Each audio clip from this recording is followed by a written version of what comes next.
Sí, bon dia a tothom. Benvinguts, doncs, al Museu de la Ciència i la Tècnica de Catalunya. Disculpeu aquest retras en l'hora prevista per començar, però anem a engegar aquesta sessió.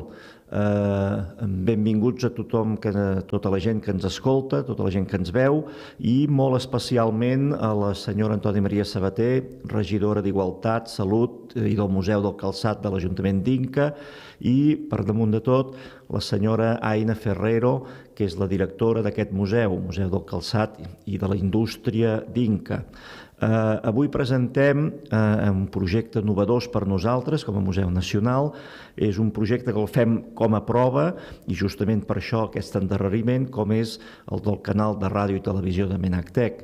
I avui volem fer aquesta prova justament amb una presentació molt especial i molt singular per nosaltres, com ho és el de presentar el Museu del Calçat i de la Indústria d'Inca, un museu de referència en el patrimoni industrial de les Illes Balears, un museu amb qui hem tingut el plaer de tenir ja contactes l'any passat per conèixer les seves activitats, per conèixer mútuament què és el que fem en el nostre museu i el sistema territorial del conjunt dels nostres museus, i un museu amb qui plantegem ja diferents actuacions de col·laboració conjuntes de cara als propers mesos en temes de difusió, de coneixement i d'aquelles particularitats que la museografia dels museus de ciència tècnica, els museus industrials, tenen. A més, fem aquesta presentació perquè aquest museu és per nosaltres un magnífic museu. Un museu que ens va inaugurar l'any 2010, reinaugurat el 2018 i que en molts pocs anys ha presentat i realitzat moltes propostes i projectes innovadors, participatius i en alguns casos podríem dir que modèlics de cara a com han de ser els museus del present i del futur. Propostes que nosaltres mateixos tenim com a exemplars i com a molt interessants i de ben segur que incorporarem a les idees centrals i estratègiques del nostre museu. Podreu veure en l'exposició que es farà tot seguit la seva directora com aquest museu, amb aquests pocs anys d'existència, ha estat ja reconegut amb el Premi Ibermuseos i ara, el proper mes de maig, assistiran a la sessió del Museu d'Història Nacional d'Estònia per defensar la seva candidatura a Museu Europeu de l'any. Esperem que en aquest nomenament, que ja de per si és un fet molt important i de reconeixement a la bona feina feta, doncs tinguin el mateix èxit que han tingut encara una de les seves activitats i propostes. Sense més, passaré la paraula a la directora del Museu del Calçat i de la Indústria d'Inca, la senyora Aina Ferrero Rac, que qui millor que ella per explicar-nos tota aquesta interessant història del museu, però història també de passat i de present. Moltes gràcies i en té la paraula la senyora Aina Ferrero. Bon dia, Jaume, bon dia a tothom. Moltes gràcies per aquesta magnífica i generosa presentació. Moltes gràcies en nom de la regidora Antònia Maria Sabater, tot l'Ajuntament d'Inca i en nom meu per haver-nos convidat en aquesta xerrada.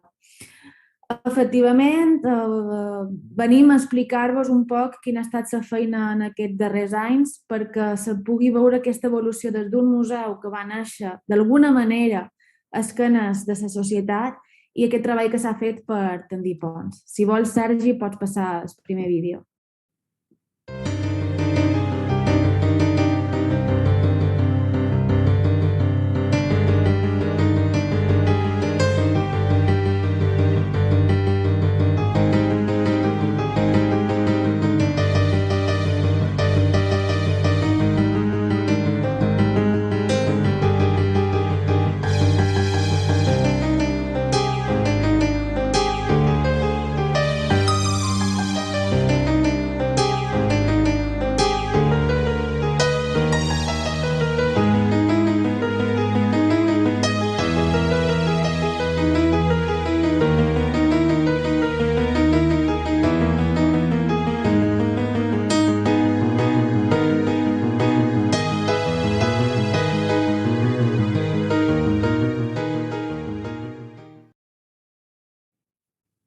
Aquest vídeo és un poc el leitmotiv d'aquesta feina feta durant aquests anys. No som un museu enamorat de les màquines, efectivament, les màquines són les coses de la indústria, però les persones que hi treballen són la seva ànima. La feina que s'ha fet és donar molta importància a la comunitat, a les persones que han fet possible que se desenvolupi no sols la indústria del calçat, sinó totes aquestes indústries auxiliars que des del segle XIII a Mallorca han propiciat que Inca sigui un municipi capdavanter en temes industrials.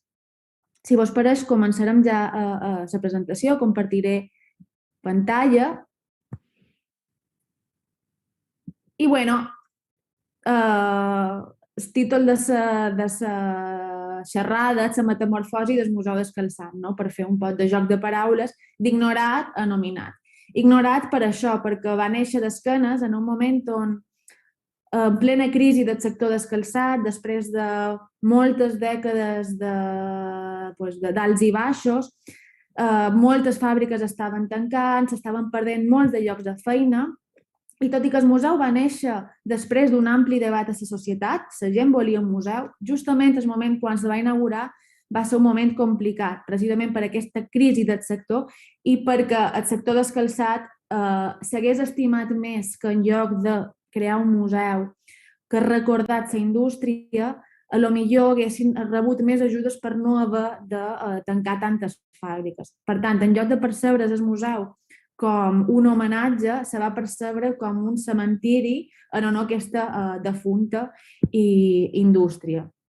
La feina, per tant, que s'ha intentat fer és tornar a tendir ponts i tornar a reconciliar-se amb la societat, amb la comunitat, amb el sector del calçat i que tota aquesta comunitat inquera, tota la comarca de Raiguer, que és Inca i els pobles veïns que s'han dedicat a la indústria del calçat, sentissin el museu com a propi.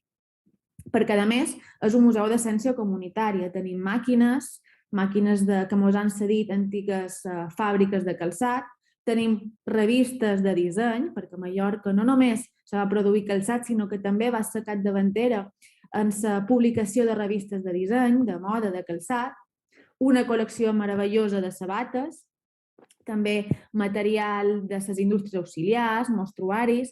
També tenim un apartat de sabates curioses, d'objectes relacionats amb el món del calçat, però des d'una perspectiva més anecdòtica. I, per suposat, també tenim eines de fabricació tradicional, a més de fotografies. En qualsevol cas, totes aquestes varietats d'objectes les tenim des de la reinauguració l'any 2018, perquè en aquell moment se va produir un boom en el sentit que el museu va ser un projecte participatiu, que ara mateix explicaré, i d'ençà el 2018 se va produir una espècie d'efecte crida i moltes persones ens han començat a cedir nombrosos objectes i hem rebut moltíssimes donacions. El que ens obliga ara, hores d'ara, a haver-nos de replantejar d'aquí a 4 anys aproximadament, tornar a fer un canvi i remodelar l'espai per poder incorporar tots aquests objectes. Però anem a començar des del principi d'aquesta història, que és un poc aquest canvi que s'ha plantejat des del 2010, que és quan se va inaugurar el museu. No hi havia un pla museogràfic clar, sí que és cert que s'havien fet estudis previs, la universitat havia fet un pla d'actuació, però després l'execució va respectar algunes coses, però altres se varen canviar, no? En el 2018, com dic, se va fer un canvi de concepció, però d'aquesta vegada comptant amb la comunitat. Si bé quan se va inaugurar el museu l'any 2010 no s'havia fet un estudi de públic rigorós, sí que se va considerar important l'any 2018 que aquest canvi sí que ja estigués en consonància amb les demandes de la societat, i més perquè, com he explicat, és un museu d'essència comunitària. La diagnosi que se va fer l'any 2017, que és quan se va entrar a fer feina el nou equip directiu, va ser primer a nivell museogràfic. Aquí veus imatges de com era la sala d'exposicions permanents abans. Una de les coses bones que té aquest museu és que ocupa un antic quarter militar i això implica que sigui un espai molt gran, molt diàfan.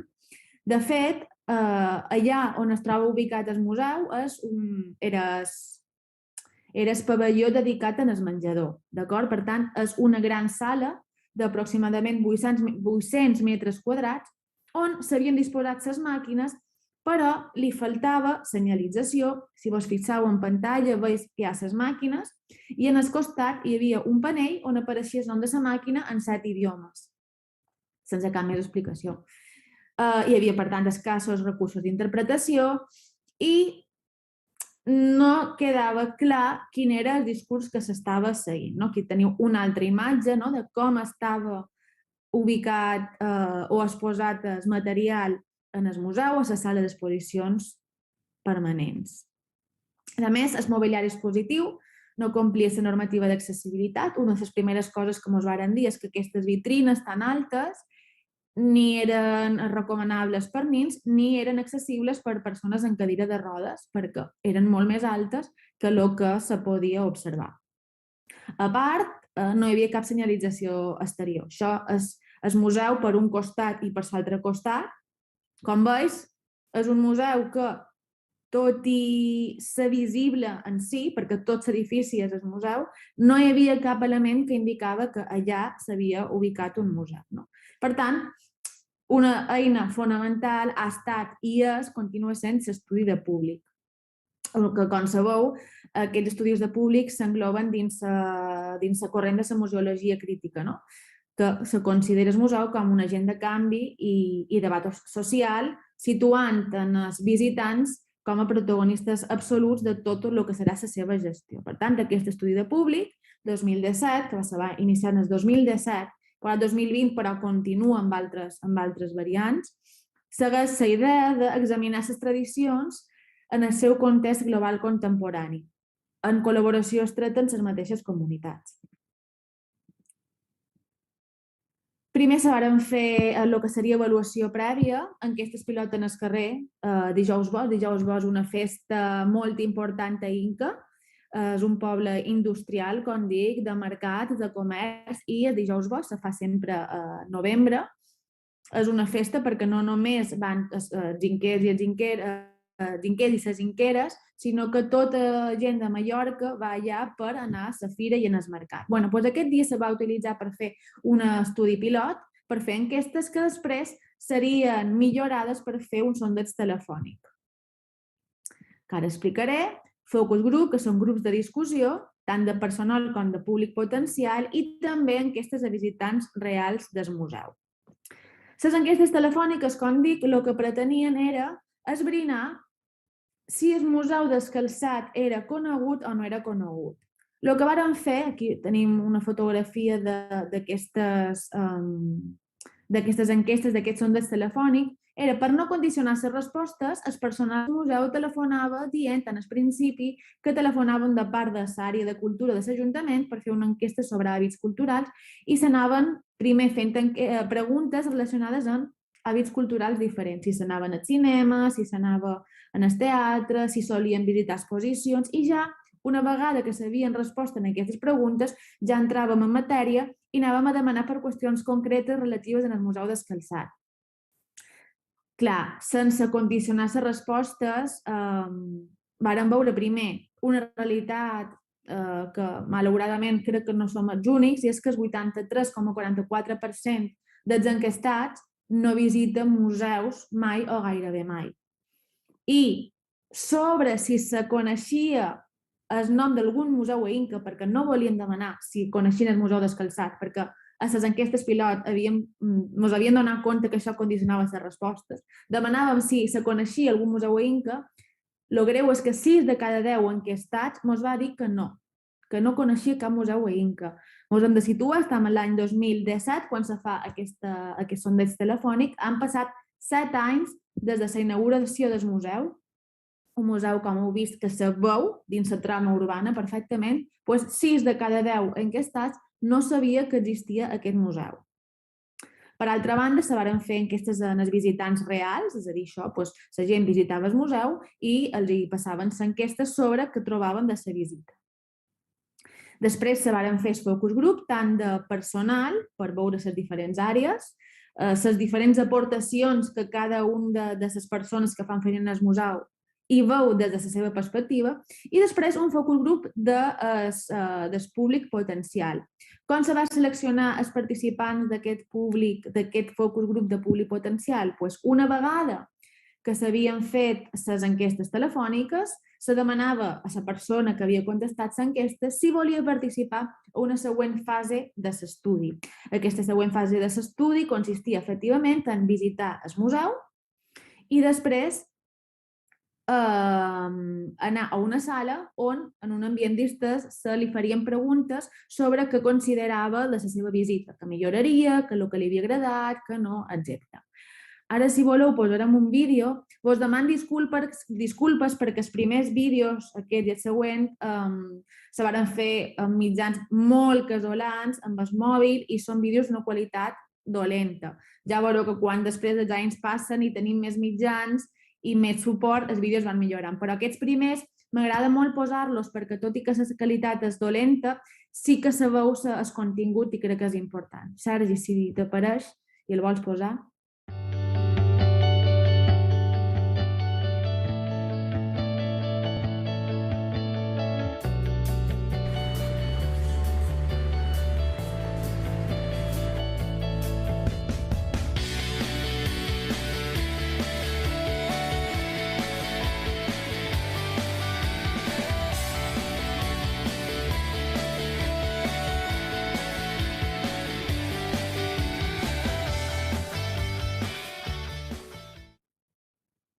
Jo sí. La primera vegada, no? Jo també, la primera. Jo també l'havia vist cada vegada. No. Bueno, ya no, porque han venido con el colegio. Los museos de nuestra capital no los vemos. Y nos Vemos vamos mejor afuera. los de afuera que los de nuestra capital. Claro que sí, pero nosotros que vivimos aquí, que lo tenemos a 2 pasos, que hemos venido caminando, no habíamos venido nunca.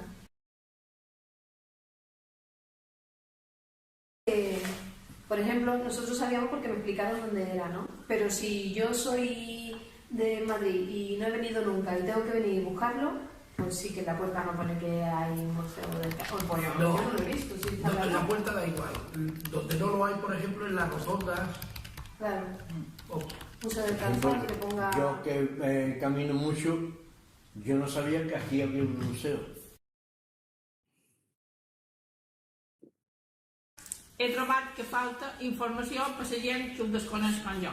Jo, per exemple, que no està relacionada amb la cultura dels calçats, sé que és una màquina de cosir, però hi ha moltes màquines que malament posis nom, no sé per què serveixen ni com s'empleaven. Un poquet més d'informació a cada cosa. Yo creo que hay mucha falta de información. Clar que falta molta informació per les illes. Dice muy escueto, máquina de coser. Ya está, pero no sabes de qué. Els que posin nom de la màquina, per jo no me soluciona conèixer-les. Está todo muy mezclado. O sea, todas las máquinas mezcladas, no... El trobo un poc monòton.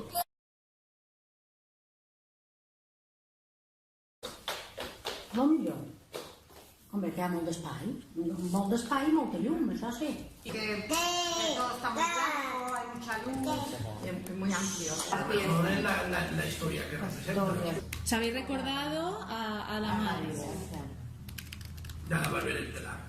Història. Els nostres predins, la història dels nostres antepassats. Bueno, jo me recordo la vida de ma mare, de les meves predines, perquè anaven en aquestes fàbriques totes contentes, hi havia molta d'amistat, hi havia unió, i avui en dia això s'ha perdut, que no Y la historia de esta ciudad. Hombre, y tampoco se basa solamente en los zapatos. Inca era solamente de los zapatos. Hoy en día no, Hoy en día no, pero y la historia de Inca es la ciudad del calzat. Si era uno de las ciudades más importantes del mundo de zapatos. Inca, sí, Inca. Yo lo que pondría sería un televisor con un vídeo de fábrica antigua así. Una pantalla interactiva que tenga cualquier tipo de documental o... No sé, 4 o 5 letreritos en todas estas herramientas explicando qué son, que yo lo sé porque mi madre no trabajaba, pero el que venga dirá, ¿esta para qué sirve? ¿Este para qué sirve? Siempre una información por escrito, siempre es interesante, ¿no? Más orden, más orden. Eso veía cuando fue esa cadena. Sí, la cadena de fabricación. O sea, que fuera todo el proceso. Más información y no ser todo tan blanco. Que no sea tan blanco, más color. Sí, más color, más alegría. Es que está todo muy blanco, muy frío. O una foto d'una mujer sentada Claro. M'agradaria que posara qualque puesto què fa aquesta màquina. Una fotografia. Amb foto, per fer la feina. Sí, perquè si no entens el que vol dir. No, vol maquillar però no s'ha d'acabar. Ho veus, però no t'entens. Más información al pueblo. La verdad es que primero eso, las personas que viven aquí que deberían de conocer todo esto. Y luego, porque hay mucha juventud que yo porque bueno ya tengo una edad y he podido escuchar pues a mi suegra, ¿no? O gente mayor que habla de esto, pero la gente joven, como no haya escuchado a su abuela, pero luego de ellos, cuando tengan hijos, ya no, su abuela no habrá hecho zapatos. ¿Sabes? Es algo que yo creo que si no se le da un poco de importancia a la gente joven, se perderá en la historia. Solamente quedará en el museo, si el museo no lo va a visitar nadie. Tornarem a convidar perquè vulgueu venir una vegada que facem la inauguració d'Alt per veure si tot això que us heu contat ho hem millorat o no.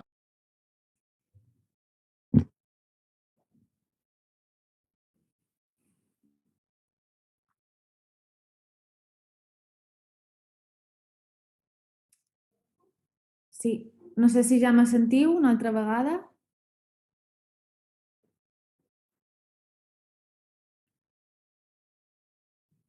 Val, bueno, com heu vist,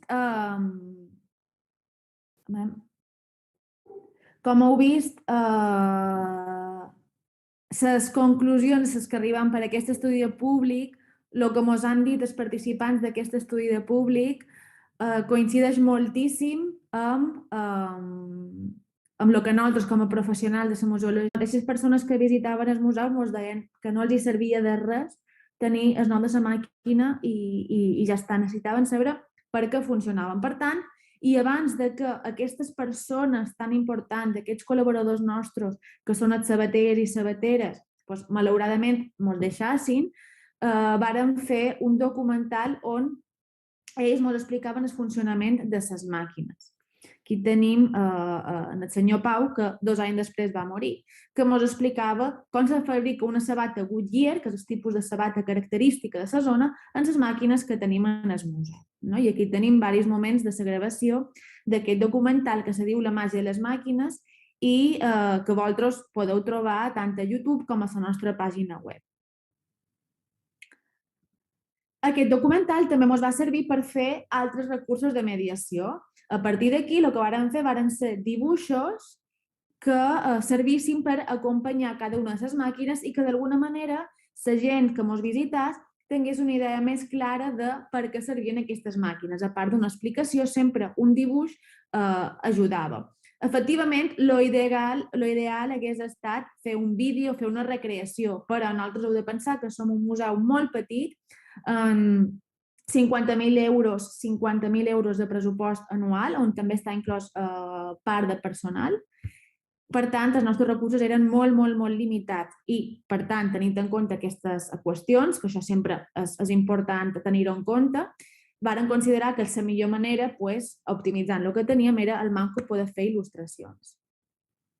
Com dic, sempre les col·laboracions amb els sabaters i sabateres han estat fonamentals. Aquí tenim el senyor Pau, una altra vegada, explicant a una de les nostres col·laboradores que estava catalogant la col·lecció d'eines, el funcionament d'aquestes eines i també a partir d'aquesta col·laboració, d'aquesta ensenyança, se varen fer il·lustracions que acompanyassin els panells de la nova museografia. Un altre procés important dins aquest desenvolupament de la nova museografia va ser l'avaluació formativa. Què és l'avaluació formativa? És el moment on se fa una primera prova de recursos de mediació que s'utilitzaran posteriorment. Els panells, les cartel·les, tot. Què s'aprova? Doncs s'aprova si funciona a nivell de disseny, si funciona a nivell de tamany de lletra, si funciona a nivell de contingut, si s'entén el contingut, i el que se fa és provar. Se fa un prototip de cada un dels elements, d'un panell gran, d'un panell més petit, d'una cartella, de lo que sigui que després s'hagi d'instal·lar, i s'aprova si funciona o no. Efectivament, aquí varen fer aquestes proves i justament ens varen servir de molt amb voluntaris que varen venir a provar, perquè després, en els panells definitius, sí que varen fer bastants de canvis que ens varen ajudar a trobar aquests voluntaris que varen participar en aquesta avaluació formativa. I aquí són alguns dels canvis implementats que ja sí que formaren part de la museografia que vàrem posar nova. I també en aquest 2018 varen treballar per fer noves guies de sala i a part d'un manual per la fabricació que s'entengués, perquè és un procés molt complicat, que s'entengués una miqueta millor quin és el procés de fabricació de calçat.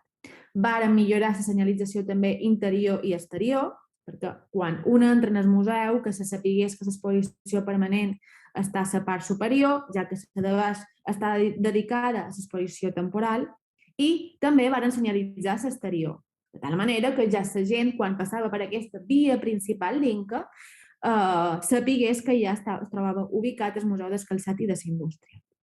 Una altra part importantíssima en aquest procés de reinauguració va ser dissenyar la nova museografia i per fer-ho varen plantejar un concurs obert a tothom qui se volgués presentar, on sí que demanàvem una sèrie de condicions per poder participar. La primera d'elles era que era absolutament imprescindible reutilitzar el mobiliari expositiu que tenia el museu. També dins d'aquesta idea de museu sostenible.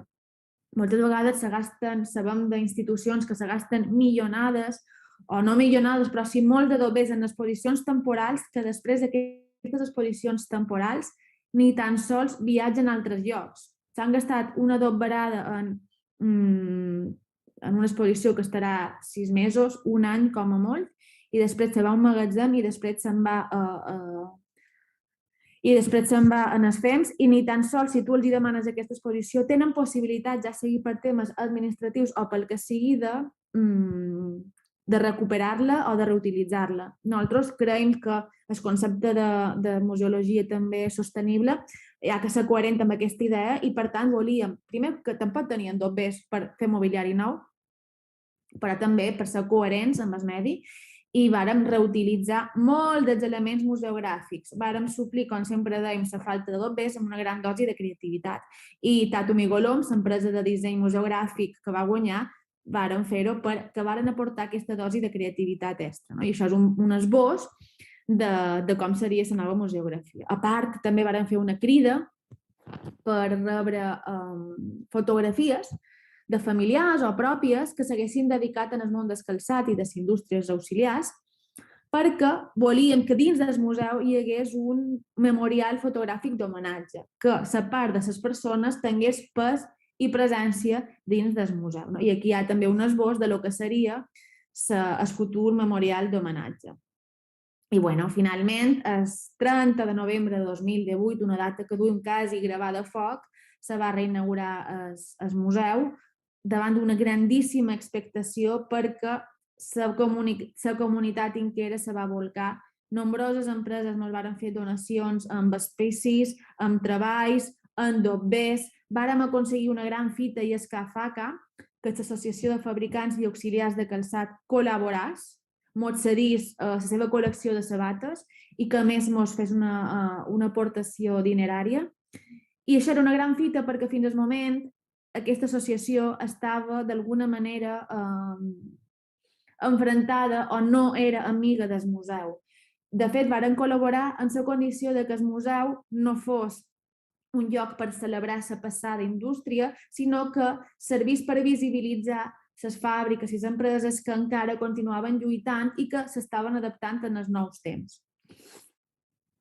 I, al final, vàrem aconseguir, o crec que vàrem aconseguir que fos un museu construït des de i per a la comunitat. I aquí tenim, això ja ha canviat una miqueta des que se va reinaugurar, però aquí tenim els primers dies d'aquesta nova museografia, aquest apartat de eines tradicionals, com varen fer aquesta compartimentació d'espais utilitzant materials totalment econòmics, com aquestes capses de sabates, que a més mos havien cedit també una empresa de gràfiques, que són indústries auxiliars, perquè les sabates després s'havien de comercialitzar i ho feien en fàbriques de producció de capses. Ens varen regalar aquestes capses i és un efecte que a tothom que ve li encanta.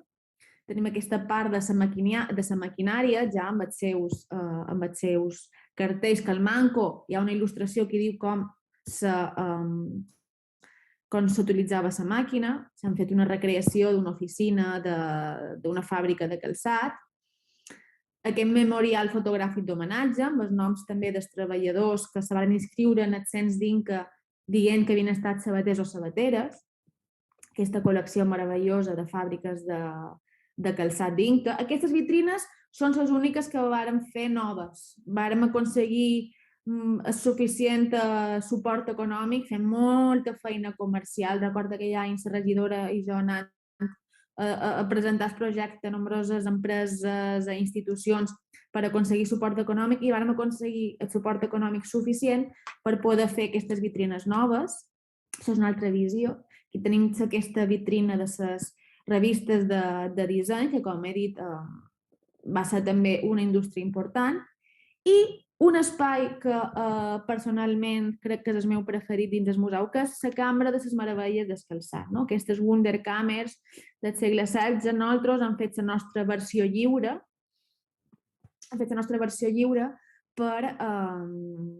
per mostrar tots aquests objectes de la nostra col·lecció especials, curiosos, vinculats amb el calçat, que hi ha des d'una col·lecció d'art, mini-sabates, sabates gegants, botes del segle XIX, sabates d'esquiada durant la Guerra Civil, en fi, vos convido que vengueu a visitar-ho. I Sergi, si t'apareix, pots llançar aquest vídeo de la inauguració. És un vídeo bastant dolent de qualitat, però sí que sabeu aquesta feina conjunta i crec que val la pena veure-ho.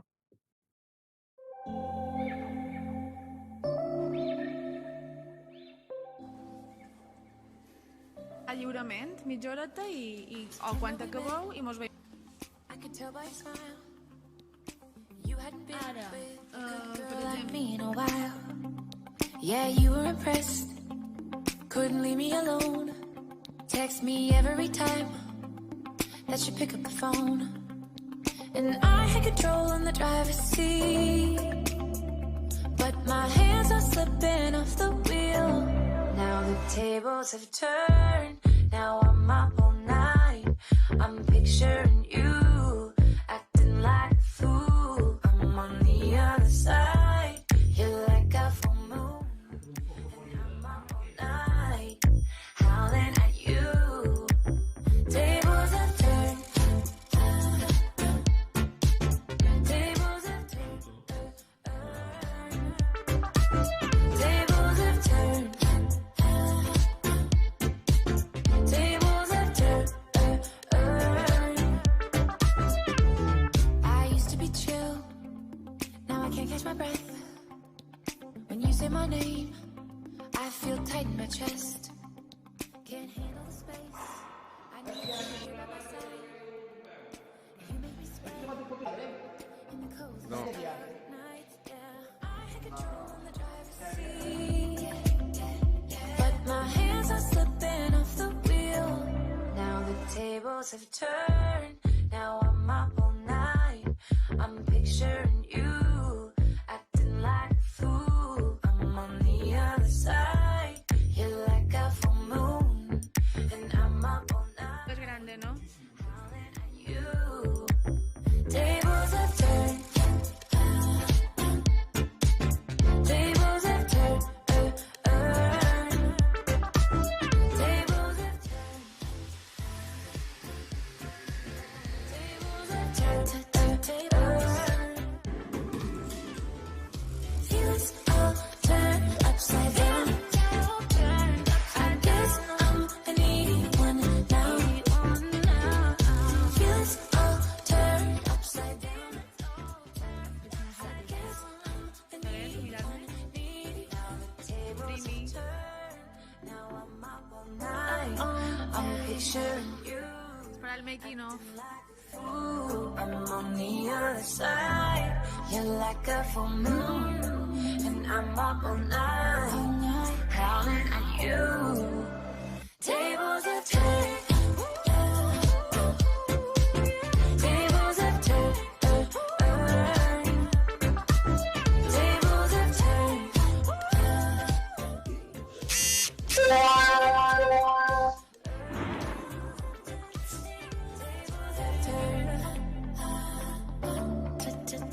Tables have turned.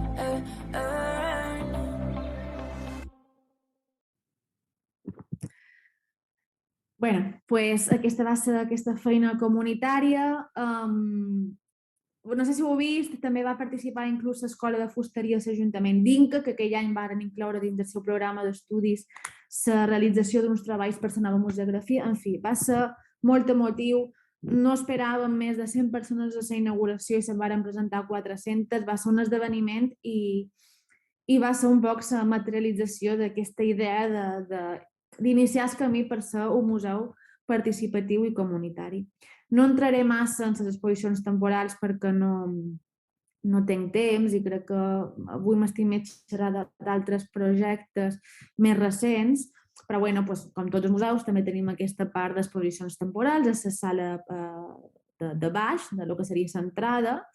Sempre són exposicions que tenen una vinculació amb la indústria, amb el calçat, i volem que també estiguin dins aquesta idea de museu participatiu. Per exemple, aquesta de fotografies no és només una exposició de fotografies de street, fotografies de carrer amb sabates, sinó que la gent, a més, havia de compartir què era el que significaven aquestes fotografies per ell, no? També per rompre aquesta idea de museu com un lloc sacralitzat, no se pot descriure en els museus normalment, nosaltres demanàvem a la gent que escrivís en el costat que els inspirava. Això va ser també bastant satisfactori per nosaltres i per veure les cares de sorpresa de la gent quan veien que el que havien de fer precisament, el que els demanàvem de part del museu, era que escrivissin a les parets. Els nens, per suposat, encantats.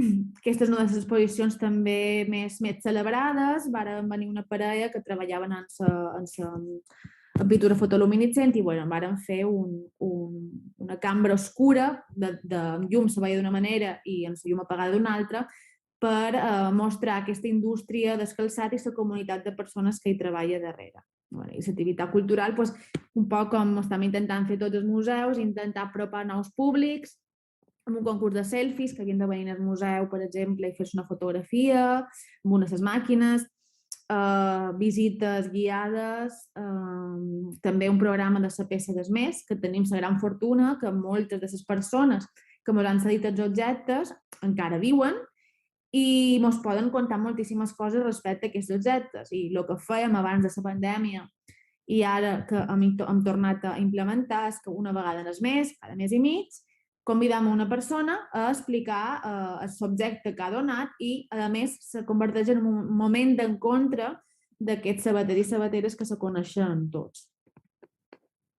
Altres activitats ja per intentar atraure altres públics, com una jornada d'improvisació en el museu, un grup de teatre molt famós aquí a Mallorca, o aquest altre, quan varen fer l'any des que havíem inaugurat, varen fer la festa d'aniversari de l'any i també se va fer una lectura dramatitzada dins diversos espais del museu. O altres iniciatives com poesia, sabates i música, o aquesta activitat també molt satisfactòria, una gincana dins del propi museu, que va tenir moltíssim d'èxit i va fer que els nens llegissin amb interès, per exemple, els panells del museu. Després, altres tallers com contacontes, o ja altres parts més manuals com la fabricació de prototips de sabates, adaptats a diversos nivells.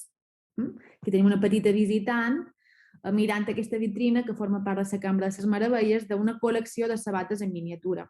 L'any següent, l'any 2019, si el 2018 l'havíem dedicat a canviar l'estructura de l'exposició permanent adaptada a un públic estàndard, entre cometes, L'any 2019 el varen dedicar a fer un espai dedicat als infants, una vegada que s'havia acabat el recorregut de l'exposició, dedicam aquest apartat per aprofundir els continguts que s'han vist, però amb un caire més lúdic, no? Que al final és un espai que el disfruten no només els nens, sinó també els més grans, no? Per exemple, amb aquest quiz manual que poden manipular de preguntes sobre l'exposició, no? A més, no només se va fer aquest espai per al públic infantil, sobretot, sinó que a més també se va crear una mascota, la mascota del museu, una crispina, perquè la crispina la volíem utilitzar com a referent visual perquè els infants sapiguessin que quan la veien volia dir que aquell recurs era per ells.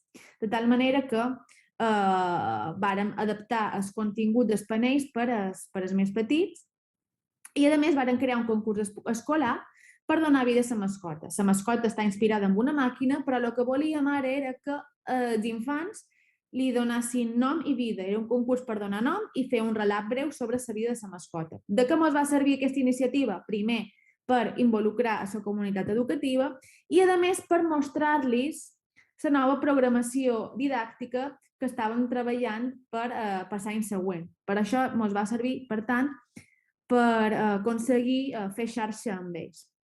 Va ser un èxit, varen dir moltíssim de noms, aquí tenim la gala d'entrega d'aquests premis, no? I aquí amb la guanyadora d'aquest concurs. No? Perquè és un poc la idea que crec que estàvem intentant seguir tots, no és educació contra entreteniment, sinó educació i entreteniment.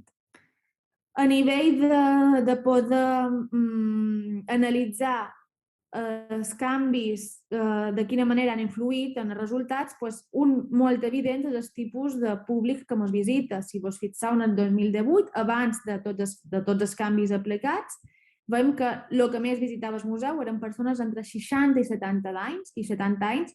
A partir del 2019 està molt més igualat i venen persones de totes les franges d'edat. També una altra cosa que canvia moltíssim és quant de temps tarden en visitar el museu. Si primer, abans dels canvis, la majoria de persones tardaven menys de 30 minuts, a partir de l'any 2019 la majoria estan entre mitja hora i una hora, inclús hi ha gent que està més de 2 hores. A part, també millora la puntuació dels visitants. Això és una puntuació de SUANET 7. Per què de SUANET 7? Perquè vàrem agafar les eines de mesura del Laboratorio Permanente de Público de Museos. I com que ells utilitzen de SUANET 7, nosaltres vàrem decidir també utilitzar la mateixa escala per així poder comparar amb altres museus. La valoració que se té també respecte a altres museus. Això de 2019 he de dir amb satisfacció que inclús ha pujat des de 2019 la nostra valoració. I l'augment de visitants també ha estat espectacular. L'avaluació sumativa és, una vegada que s'han implementat tots aquests canvis, veure els resultats i el que volíem fer, que teníem molta il·lusió de fer, era trobar aquelles persones que 2 anys abans ens havien participat en aquest focus group inicial per veure què consideraven del museu, a menys si els havien fet cas o no, com dic, 2 anys després. Sergi, si vols. Bueno, ¿qué tal? Muy bien. Ha ido bien, sí. Vamos a hacer lo mismo que la otra vez. Si queréis, os volvéis a presentar. Han pasado 2 años y un poco lo mismo. Nombre, edad y a qué os dedicáis. Per aquí, si vols començar. Som Enrique, faig feina de manteniment i ja he venit a 34. Perfecte. Després ja començarem a saber les opinions. Pots a partir del minut 1. Jo soc Namalén, faig feina d'administració. Bueno, quina ha estat la primera sensació que heu tingut quan heu tornat a entrar? Sabeu que és una conversa, però més que res xerrar entre vosaltres i comentar entre vosaltres què és el que heu sentit. Un canvi brutal. Sí, ha canviat molt. Sí, per bé, ha canviat. A mí me gusta muchísimo. Se sona per mi, és ideal. Sí, por lo menos, encara quan ve una persona estrangera o una persona que no ha vist mai quan se fa una sabata, pues s'orienta bé, ja la màquina explica, ja pues està bé. S'entén, que malament no vagi vist mai, pues pot entendre com se feia. I en els números en terra, més o menys com se feia, com era Des que se començava fins que s'acabava la sabata.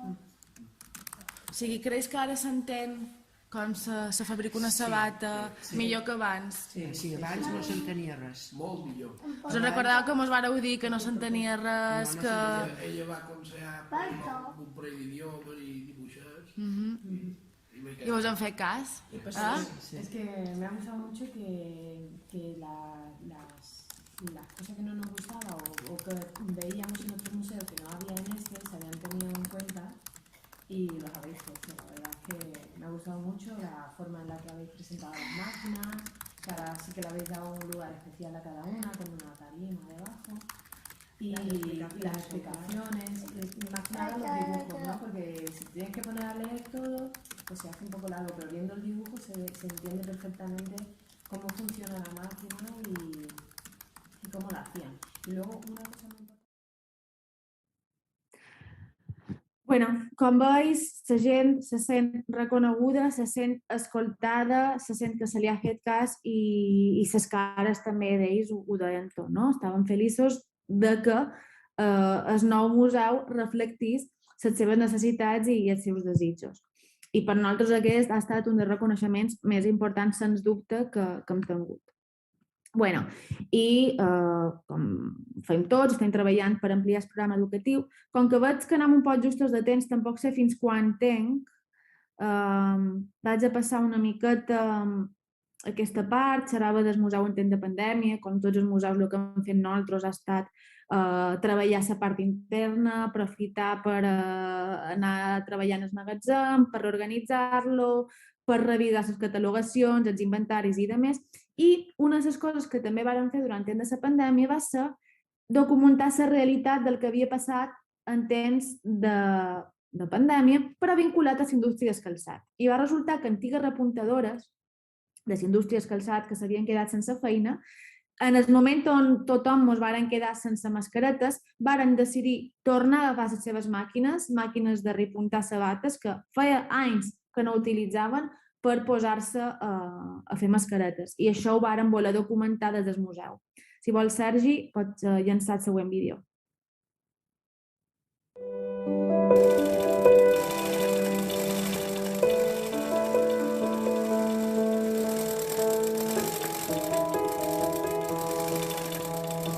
Inca també ha estat una ciutat de calçat. Passaves pels carrers i senties les màquines de repuntar i els martells de topar. En aquell moment tothom estava tan així, les coses agotades, i que tothom demanava i tothom diu, hem d'ajudar de qualque manera.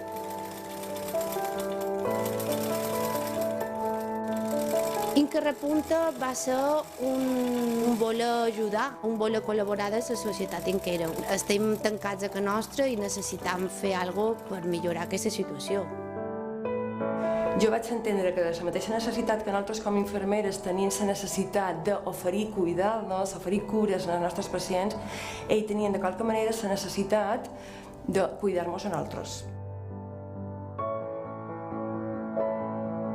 Hi havia moltes persones o senyores que repuntaven que ja no tenim per la crisi que hi ha hagut descalçat, sobretot a Inca, que era la ciutat descalçat, que no hem pogut tornar a repuntar i la veritat que sí, que ha estat un al·licient poder repuntar mascaretes i tornar a recordar el que era repuntar una sabata. És un orgull que s'hagi pogut emplear, és un orgull d'Inca que aquestes dones hagin pogut, potser ser, en els servicis de pandèmia, fer mascaretes.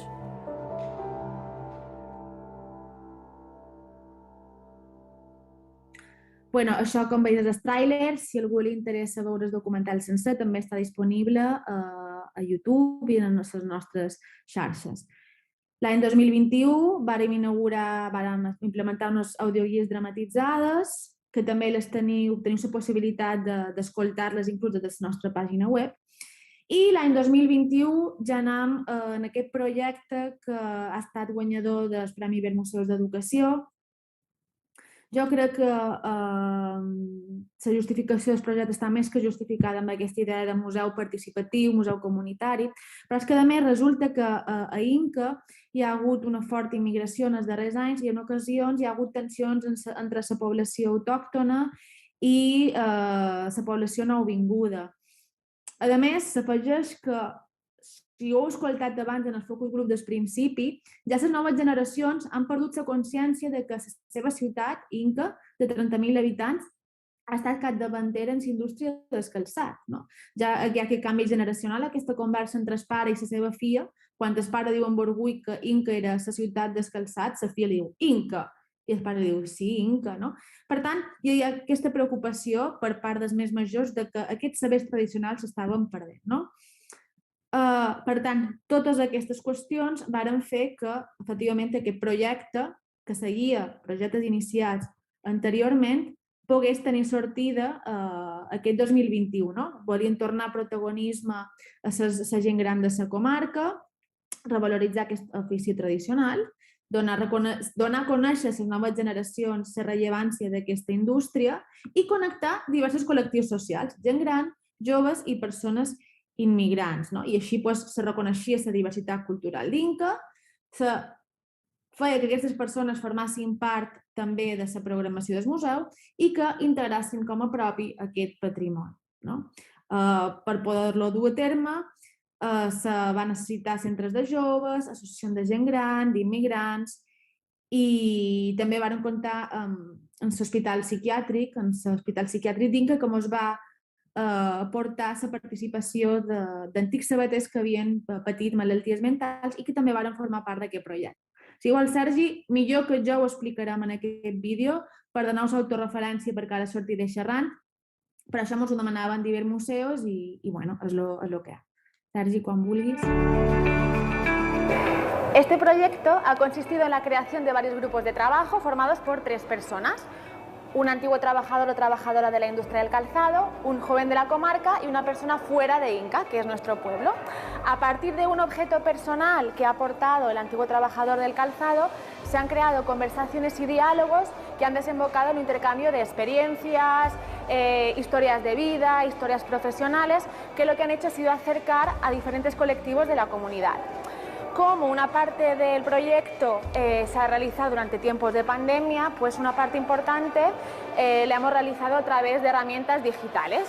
Y entonces, en este sentido, los jóvenes han tenido un peso importante, ya que han sido los encargados de explicar el uso de las nuevas tecnologías, sobre todo a los miembros más mayores de sus respectivos grupos. Al final ha sido un intercambio intergeneracional e intercultural muy enriquecedor para todas partes y una muestra de que los diferentes colectivos tienen algo muy importante que poder aportar a su comunidad. Es la mejor experiencia que he tenido, podríamos decir, en toda mi vida. Porque lo que creo que es muy importante es que se vaya recuperando la memoria que hay.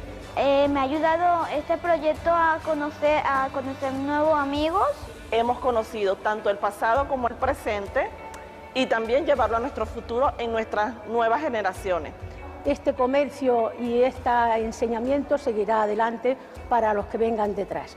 Para mí este proyecto lo he visto fantástico, estoy muy contenta de de enterarme de poder colaborar. Los que a día de hoy somos los jóvenes, aquí unos años podamos ser esas personas mayores que puedan explicar a los jóvenes y seguir evolucionando y seguir contando la historia de nuestra ciudad.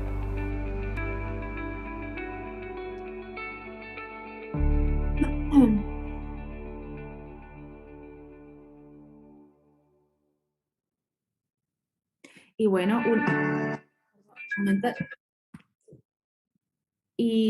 aquí està un poc desenvolupat més el projecte. I una vegada que s'havien fet aquestes reunions a 3, vaig passant ràpid fins on vull arribar. Aquesta imatge és meravellosa perquè aquesta imatge és d'una família que va participar sencera, procedeixen del Marroc, i aquesta idea de com fan el patrimoni seu dona mostra que hem aconseguit els nostres objectius. Aquestes persones no havien visitat mai el museu, tot i els nins han nascut a Inca. Na Rashida tampoc havia vengut mai en el museu i no només participa, ells diuen que és la millor experiència de la seva vida, sinó que a més van a visitar el museu i sa mare en aquesta fotografia els està mostrant unes sabates en miniatura que li recorden unes sabates típiques del Marroc. Aquesta imatge és molt gràfica de com s'han aconseguit els objectius d'aquest projecte. Això són fotografies d'aquestes sessions. I finalment el projecte acabava amb una exposició temporal on apareixia l'objecte que havia inspirat aquestes converses en el costat d'una tablet on apareix la conversa enregistrada en TUM de cada grup, dels 8 grups que se van fer, a més de fotografies i 3 visions respecte a el que havia significat aquest projecte. Va ser un projecte totalment exitós, molt enriquidor, reconfortant i una experiència totalment inoblidable que, a més, ens varen premiar amb el Premi Ibermuseus d'Educació. També se va fer un documental sobre aquest projecte que se va estrenar aquest mateix dia. I ja per acabar de redonir aquest projecte, tota aquesta documentació que s'ha generat, aquesta recuperació de la memòria oral, la tenim ja per sempre enregistrada i documentada i accessible a tothom a la nostra pàgina web del museu. Finalment, el projecte va acabar amb una cloenda, entrega de diplomes i hem aconseguit aquest diàleg tridireccional. Tots els membres de la comunitat s'han sentit novament útils i col·lectius que no havien visitat mai el museu el van visitar per primera vegada. I ara ja, per acabar amb aquesta presentació, com ha comentat abans en Jaume, dic que estem molt contents per aquesta nominació. Ja estem nominats com a Museu Europeu de l'any.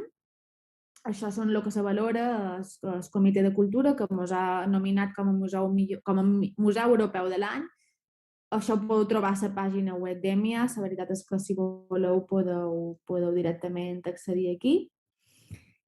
I ja m'estan fent senyes que és la visita de la jutgessa internacional, quan va venir a visitar, passa ja per diverses fases en aquesta candidatura. Primer, nosaltres vam presentar la candidatura, descrivint molt tots els nostres projectes,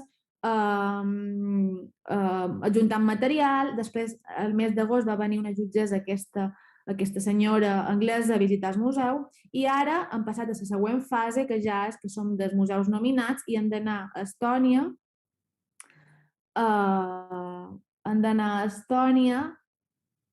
a defensar la nostra candidatura en aquesta cerimònia de CEMIA, European Museum of the Year.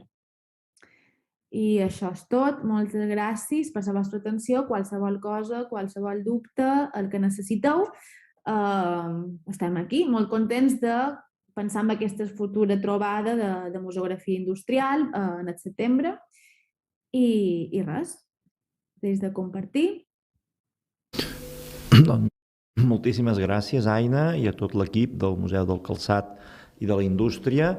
Ha estat una magnífica explicació de tot el que heu fet. Segur que ja esteu treballant en molts projectes i ara solament encoratjar-vos i felicitar-vos, que vagi tot molt bé per Estònia, i ens veiem també al setembre, encara abans tenim alguna cosa també pendent, però al setembre també és un punt de referència a aquestes jornades que organitzeu i amb molt de gust hi assistirem i participarem.